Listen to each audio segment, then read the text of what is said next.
Hello and welcome to this webinar. My name is Brian Welch and the webinar today is how to transform yourself, your career, and your team. And I'm excited you're here. I'm excited to be sharing this material with you. What you're going to learn today is going to help you no matter where you're at in your career. If you're a manager, if you're considering a move into management, or you oversee managers, there's something in here for you. So let's dive in. To become a great manager, you're going to need progress and persistence. Progress because managers never know all they need to know. It is a position where you're in a constant state of learning and growing, which is wonderful, but managers have to feel like they're moving forward. And persistence because managers have the potential to make significant impacts and have big rewards, but it doesn't come quickly. It takes patience and it takes weathering lots of trials. So by the end of this training, here's what you're going to learn: how to make a customized development plan so you can take action and achieve your career goals and make progress. And then you're going to learn how to stay motivated day in, day out, no matter what happens at work. That's persistence. And then as a bonus, we're going to talk about how you can use these same ideas to improve recruitment, increase retention, and build high-performing teams. There's no sales pitch to this, but if you stay until the end, I'm going to give you a link so you can sign up for my weekly email. It's called Simple Sundays, and also get the slide deck of the slides we're going to be going through today. So why this webinar? And why do the work that I do? Well, I see a problem. Management is about helping other people and helping the organization succeed. It should be a noble profession, but instead I see it being maligned and under-supported. Our managers are overwhelmed. Research shows they have more work than they can do. They're responsible for leading a team, delivering on company initiatives, managing people, navigating change, and often doing all this while still carrying individual task responsibilities. In fact, if you ask a manager, what are your top priorities? They're going to list all those things and probably more. And then you say, well, which one's most important? And they say, well, all of them. No wonder they don't feel successful. These are ambitious people, yet they don't know how they can advance in their career. Managers are under-supported. Many times they're not given training, or if they are, it's generic and superficial, so they don't get a chance to apply it and learn it. Sometimes it makes matters worse when they get this training because later on they make a mistake and everybody looks at them and says, you should have known better, you got training. But managers are learning a whole new set of skills on the job, in real time, in a very public forum. It's a lot of pressure. And they don't have a rich network or peer support group. When they move from an individual contributor role, they lose a lot of those peers. Many times their mentors are unavailable or have moved on. Some organizations, the managers are in a bit of competition with each other. And regardless, those relationships take time, which we've already identified managers are in short supply of. As a result, managers don't feel successful, they feel unfulfilled, and they don't love their jobs. Managers have the biggest impact on how people feel at work, so it's no surprise if they don't love their job. We're struggling in organizations with low engagement, high turnover, and low productivity. And all those things just make the manager's job worse. According to Harvard Business Review, over 53% of managers feel burned out. Right now, it's estimated 1 of every 2 employees is watching or actively looking for another job. And we know turnover is costly. So when that employee leaves, depending on what their position is, it's going to be 40 to 80% of their salary to replace them. But the cost to replace a manager is 200%. That alone should justify some proactive investment. But even if managers aren't leaving, it doesn't mean they're fully engaged in the harness. In fact, only 35% of managers are engaged, which has its own set of costs. I've hired hundreds of people, and I can tell you, candidates respond to the hiring manager. Great managers attract great candidates, and unengaged managers are ineffective recruiters. But what about innovation? Managers are the ones that know at a ground level what's working and what's not. And when they're not engaged, they're not offering that information up. They're keeping it to themselves. And businesses are losing out on opportunities to improve operations and their processes. When a company wants to grow or navigate change, managers are at the center of those processes. But when a manager is disengaged, they're unlikely to go the extra mile at a time when their company needs them the most. When work isn't rewarded and fulfilling, it has all the social implications as well, which we're not even talking about: loneliness, decreased mental health, stress, burnout, and physical health. So if we could fix work, I think we could fix a lot of things. And managers are the key. That's why I focus my work there. And I've been there. I know what it's like to be the person who's unfulfilled, unhappy, overwhelmed. It affected my relationships. It affected my career. It impacted my marriage and my family. Sunday afternoon, unfailingly, I would start getting in a bad mood. I'd just get grumpy. No one wanted to be around me. And I knew something needed to change. I decided I'd make one change. I decided I'm going to cook a family meal on Sunday evenings. Now, when I made that decision, it was purely a selfish decision. I liked nice meals. I liked sitting down as a family. So I said, we're going to have a family meal. And on Sundays, I'd have that meal to look forward to. And you know what? My mood started changing. I stopped being in such a bad mood on Sundays. And ironically, Monday mornings got better too, even though nothing changed at work. Just personally, I started getting more creative. I started writing, and long story short, ultimately, that one decision led to a complete change in what I'm doing today. So one step, one small action can change everything. That's why I'm excited to share this webinar with you today. You have the opportunity to make one small decision that can change your trajectory. Now, I've built a complete methodology based on this premise that making small changes consistently over time can lead to big impacts. I call it the shift focus management methodology. And we're not going to go through all this today. Too much to cover in one session like this. We'll cover on a few topics, but I just want to give you the overview so you have a little context. So the methodology is about leading yourself, leading your team, and leading your organization. And it starts with manager motivation. It starts with the individual and cultivating that intrinsic motivation versus relying solely on external motivation. And then we move to management mastery, which is about creating and executing a self-directed plan for success as a manager. Then we talk about leading your team, and collaborative acceleration is how to create a culture of continuous improvement so that the manager is driving improvement and change in their department. If you have somebody that's moving forward in their own career, constantly making improvements in the organization, you're going to have growth. And so we talk about gearing for growth and using a modular management method to recruit, retain, and support growing teams. Then we talk about how to lead the organization and driving innovation and supporting innovation at all levels. And that's what aspirational experimentation is about. And then salient systems is really codifying your leadership and expanding your impact through systems. We underpin all that with strategic purpose, which is clarifying your purpose and vision as you progress in each one of these levels.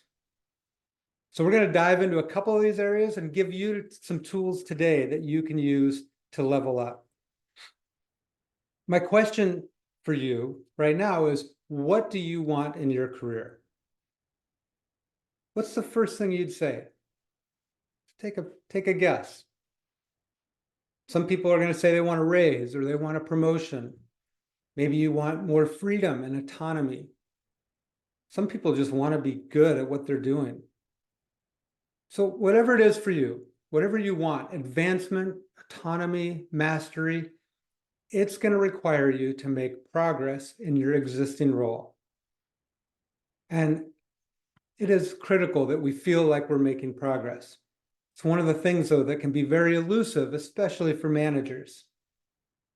If you've ever felt stagnant or stuck, you know how it feels. It's not good. It saps your motivation. It makes you question what you're doing.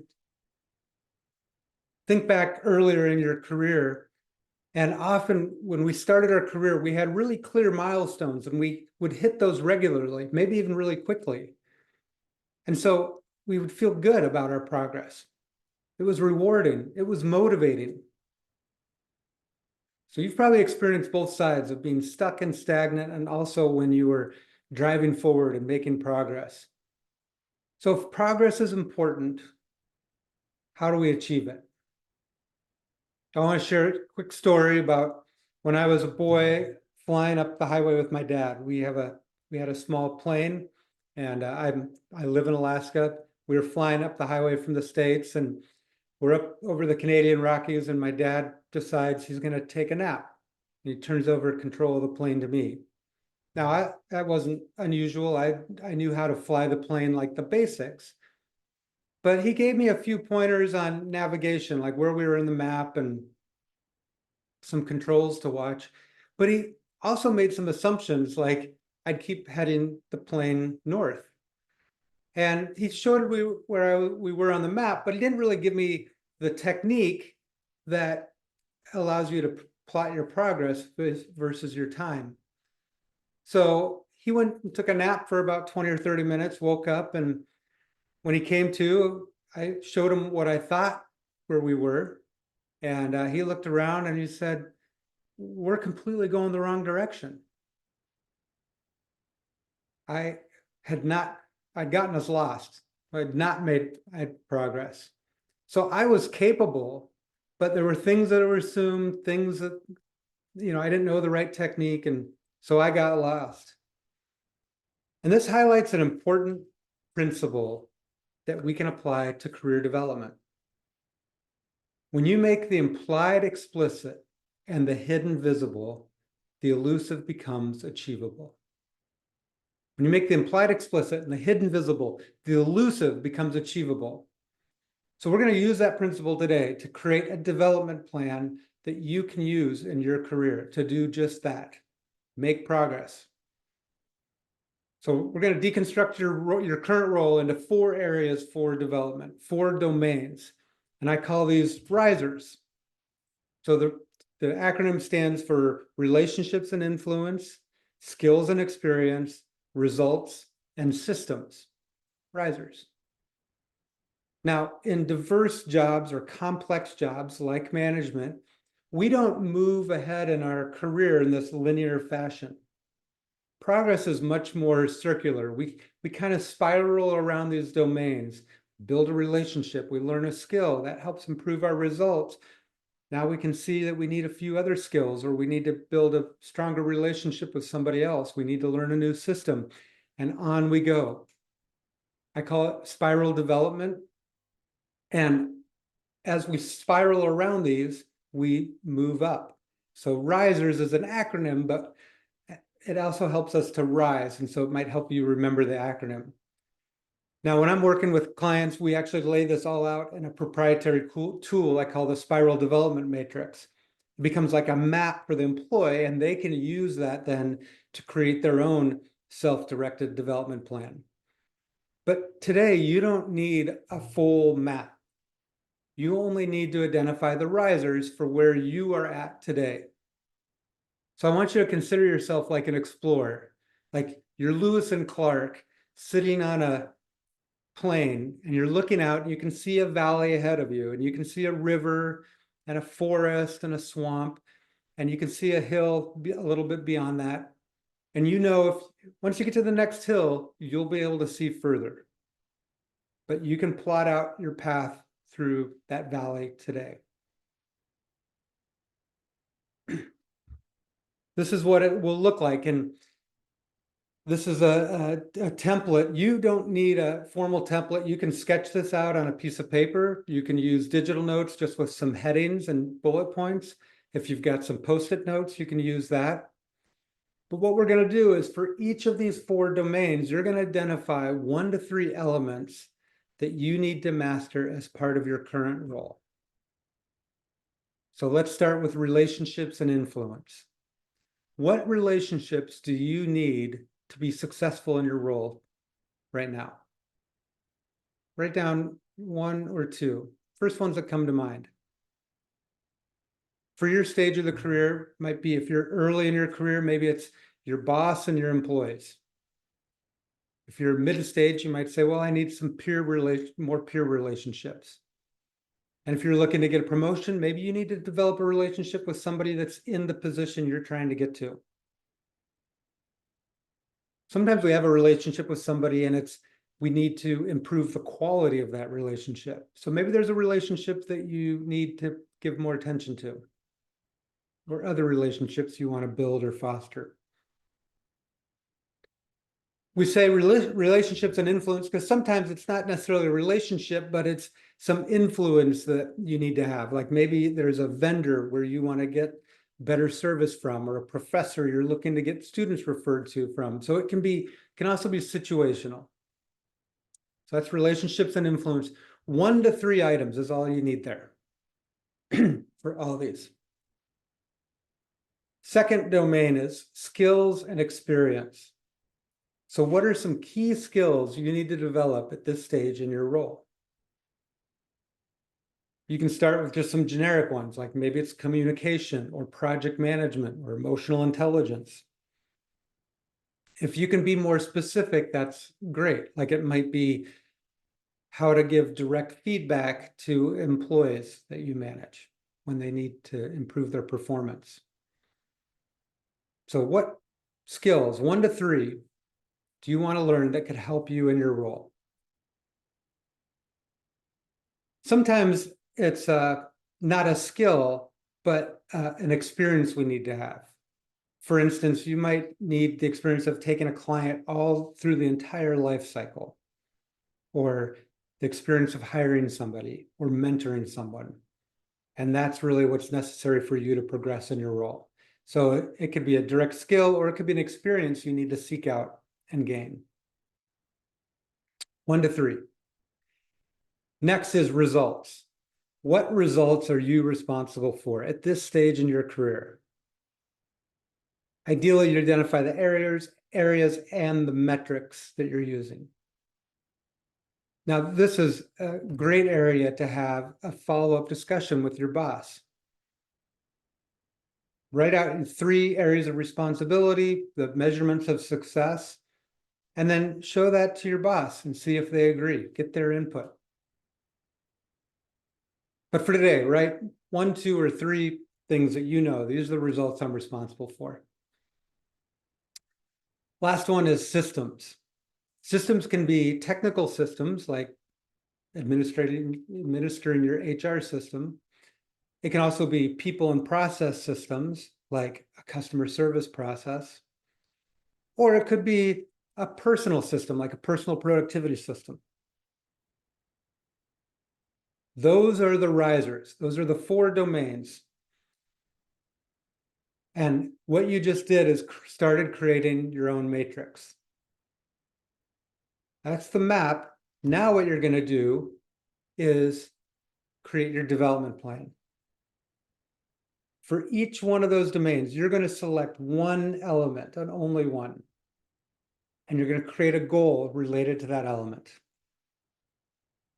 Now for that goal, you can use the SMART framework: specific, measurable, achievable, relevant, time-bound. Or you can write a goal if there's a better way you enjoy writing goals that works for you, that's fine. But you're only going to write 1 goal per domain.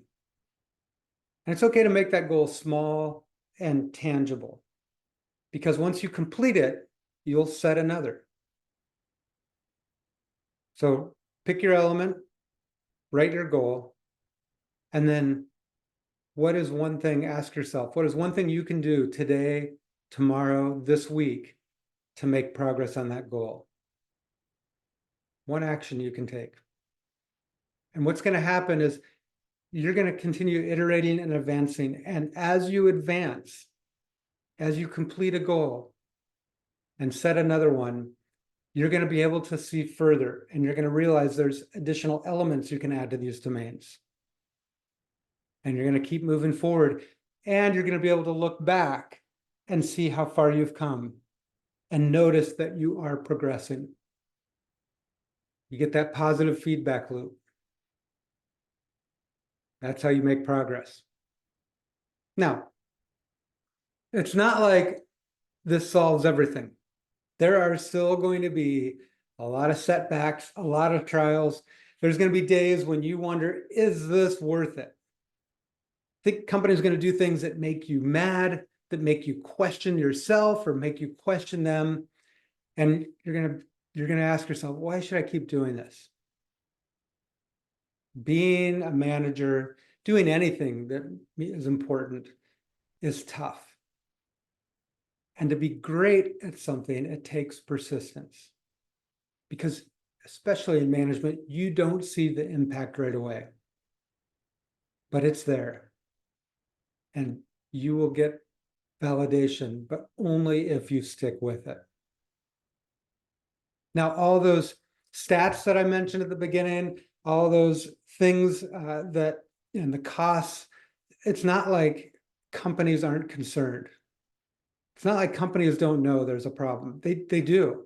And so there's lots of things that other people try to do to improve your job satisfaction.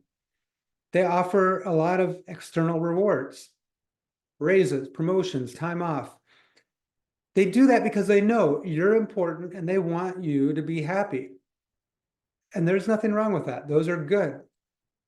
But there's a risk. The risk is we become enslaved to the external rewards. It's like the term golden handcuffs. And if those become the only thing that can motivate us, then when they fail motivating us, we flounder. We end up just going through the motions, unhappy and unfulfilled. So when I coach managers, part of what we do is we spend a little time reflecting. And that's a critical part of growing, because personal reflections promote purposeful actions. Personal reflections promote purposeful actions. See, like you, I want my life to be meaningful and purposeful. I don't want to just go through the motions. I don't want to just do what other people think I should do or think is right for me. Tell you a quick story about a vacation I took years ago when my kids were small. My wife and I got this really good airfare deal and went over to Amsterdam for a week. And we landed and hit the ground running. We started doing museums and tours and, visiting the sights of Amsterdam. And I had several days of packed agendas. And we're in the middle of Amsterdam Central Station, decide to get a cup of coffee, and I go up and order the coffee. I order a decaf coffee. And the barista says, we have to do a pour over for that. It'll be about 4 minutes. I said, oh, that's okay. Don't worry about it. I'll take a regular coffee. And she said, you don't have 4 minutes? And I looked at my wife and I kind of chuckled. I'm like, we're on vacation. Of course I have 4 minutes. So the barista went off to make the coffee. And I turned to my wife and I said, isn't it ironic that here we are, we're on vacation and no kids all the time, and we're feeling stressed and driven by an agenda and too busy to just take a few minutes. She said, yeah, I was thinking the same thing. And, I'm not that worried about whether we hit all the sites or see all the museums. And I said, yeah, me either. I said, what would be a great vacation for you? Like, how do you want to remember this when it's done? And she said, I just want to spend some time, you and I together, hanging out, enjoying Amsterdam, relaxing a little bit, and really taking in what what the culture here is like and spending time together. And I said, yeah, that sounds great to me. Why don't we change our plan? And each day we'll just go out to lunch, and we'll plan to have a long lunch on a street in Amsterdam. It's one of the things we enjoyed. And we'll do the rest around, we'll fill in our day with whatever we feel like doing, whatever we can do on that time. And she said, yeah, that sounds good to me. Long lunch. And barista came 4 minutes later, handed me the coffee, and we went on our day. And to this day, that's what we remember about that trip: sitting out on Amsterdam streets, having a long lunch, enjoying the day. Because personal reflections promote purposeful actions. No one could have done that for us. And it didn't take long. In fact, it took 4 minutes. So, do you have 4 minutes? I'm going to give you a framework you can use, a simple way so you can shift your focus from an external motivation, which is, what should I do? What do people want from me? What's expected? To an internal one, which is, this is who I am. This is what I want. And it's only going to take you 4 minutes.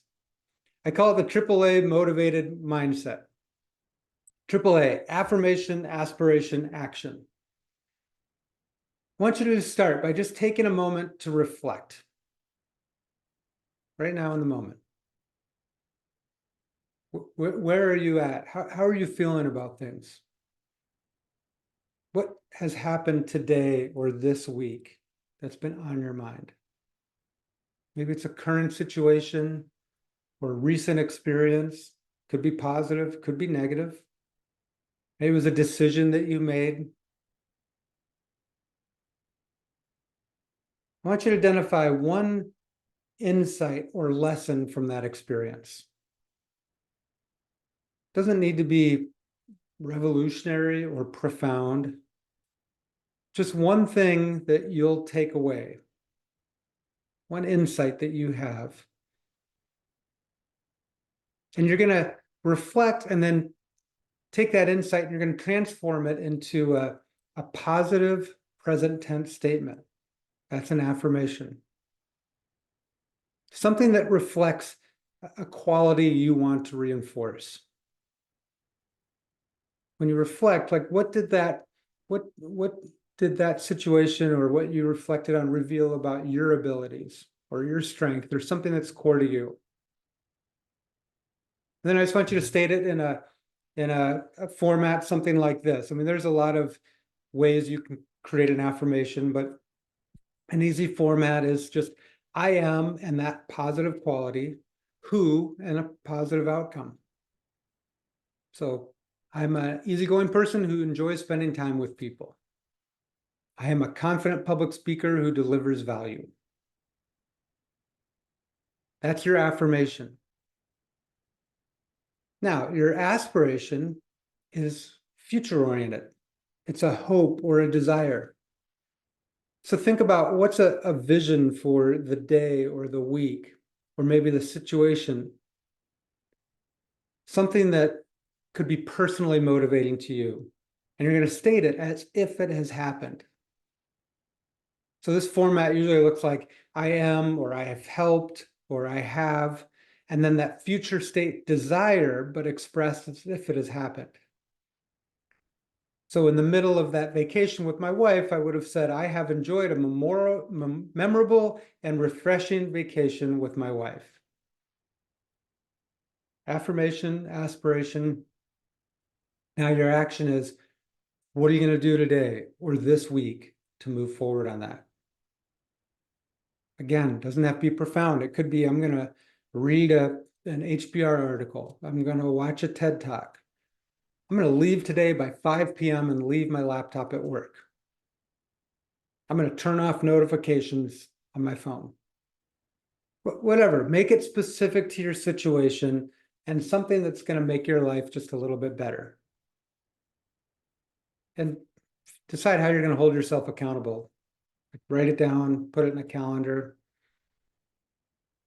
4 minutes. You can use this to start your day.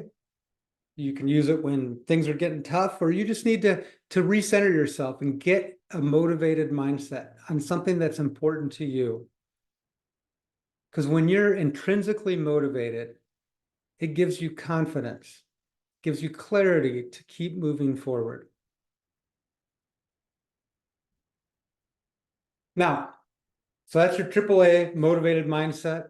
Now, I want to talk a little bit about how you can use these principles, things like the development plan, intrinsic motivation, and progress to transform your recruiting practice and improve retention as you build your team. In any position, we know there's a learning curve. You got to figure out what's needed to do the job, and then you get good at it, and then you want to do something more. I call this the 3 P's of progression. So the 3 P's are practice, perform, and pioneer. Practice is just understanding, what do I need to do this job? What do I need to learn to understand what's required of this role? The perform stage is getting good at your role. And then pioneer stage is doing something special, making your mark. So most of our time in our jobs and our roles is in the perform stage. And most job descriptions speak to the perform stage. But when we're hiring, you don't want to hire someone who can just jump into the perform stage. You want to hire somebody that has longevity. So not somebody who's going to come in, master the job, and then get bored and move on quickly. And that's not what people really want. They want to grow. They want to become better. And so when they apply for a job or they're looking at a promotion, they want that opportunity to know they're going to become something more than where they're at today.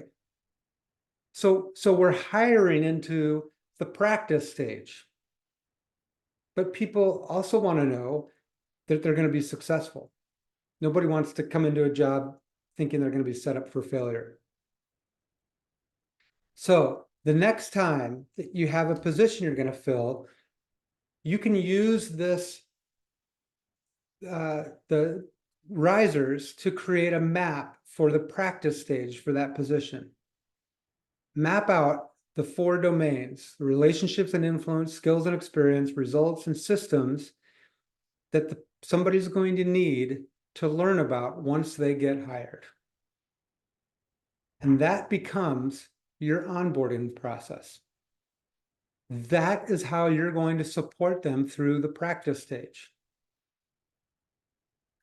Once you map that out, once you become clear on what you're going to provide on the job, you're then going to be able to better understand what are the essential elements a candidate must have versus what they're going to get when they get the job. And you can now write your job ads to those qualities and identify things that are universal across all your employees that make employees successful in your environment. It's going to allow you to have a wider, more diverse candidate pool. It's going to allow you to hire a better candidate. Now, when you get that better candidate, somebody that you are ready to start moving into the job offer process with and actually start recruiting them, this becomes the process for how they become successful. And you can show them that. You can explain the self-directed aspect of it so that they have autonomy over their career direction, but they also know they're going to have support. You set the expectation right away that they have responsibility for their career development. And I'm telling you, that's what high performers want. They want opportunity and the chance to be successful. And if they've got 2 offers, all things being equal, they're going to accept yours because of you providing this map for them.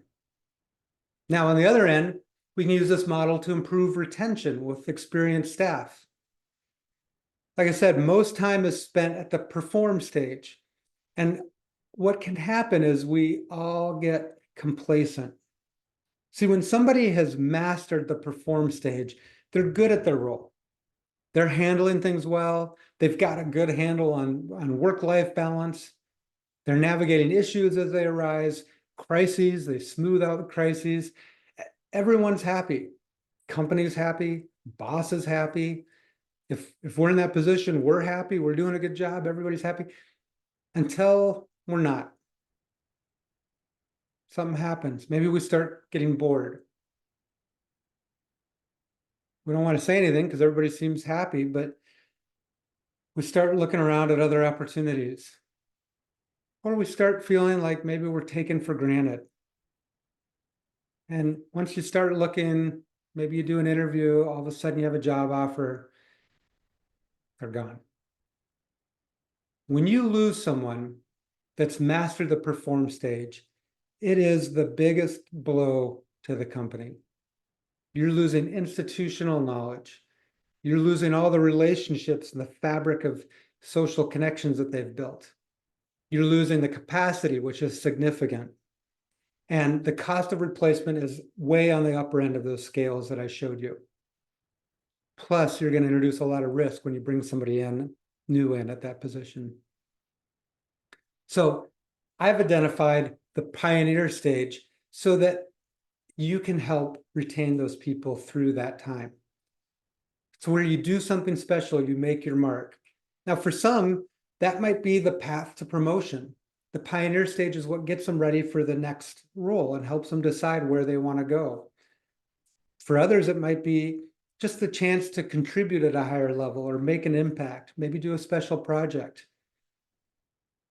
But it's a different conversation. It's going to be more personalized because you're having career conversations about what they want and understanding what is important to them. But the tool looks the same. What you're going to do is co-develop a map of the pioneer stage for them. What risers do they need to progress in their role? Now, over time, this will become more standardized if you do this a lot. But if you're just starting out, you can do the same process. Map out what is needed and help them come up with those elements as well.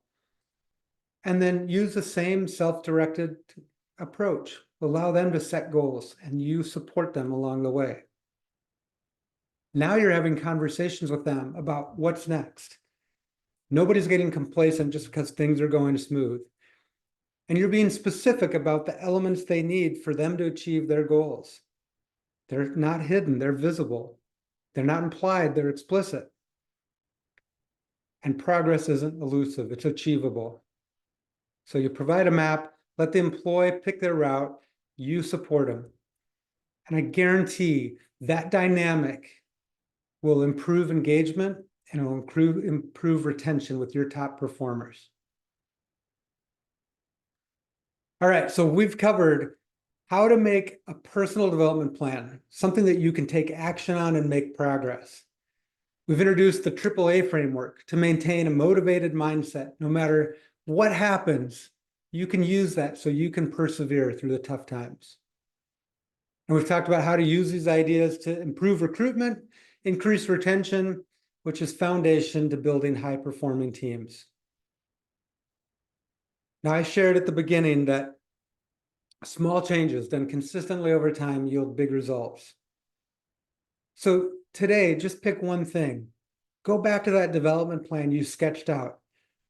Pick one thing and get started. Because when you take action and you take ownership and you start moving forward, it's energizing. It'll energize you, but people will notice it too. They're going to want to support you. They're going to want to be part of your success.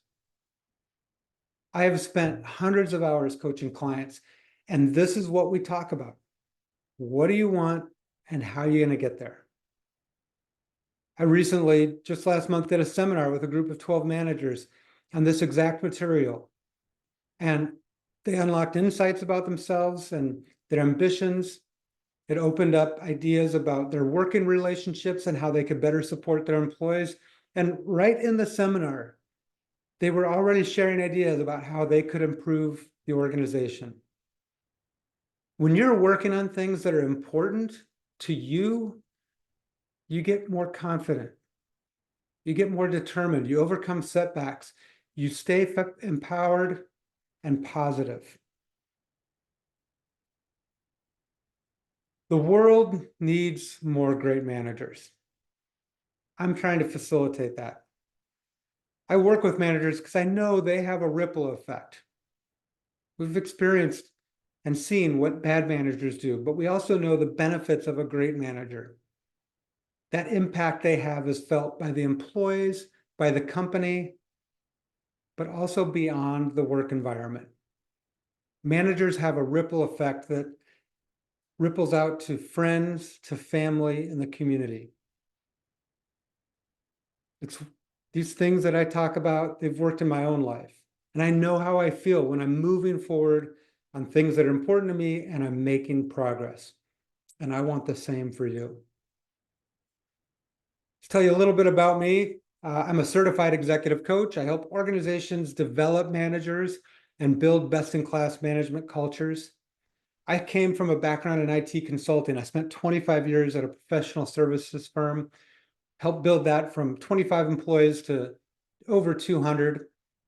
I started out as a developer. I've done every role in project, leading projects, being a technical lead, but also designed and implemented a recruiting program, led that for 20 years, led HR, led branch offices, served on the board of directors, have led boards. I bring all of that into my work today, helping managers be great.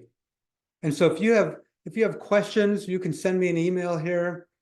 If you're on LinkedIn, let's connect there and follow along on the journey. And if you want to talk about working together, you can go to my website and there's a link to book a call. As promised, I'm going to make a copy of these slides available to you. You simply sign up for my Simple Sundays email at this link here, and I'll send you a PDF copy of the slides. The email is a weekly email. I don't send out spam. You can unsubscribe anytime, but it's content on how you can be a great manager and keep moving your career forward. Thank you so much for attending, and I look forward to celebrating your success.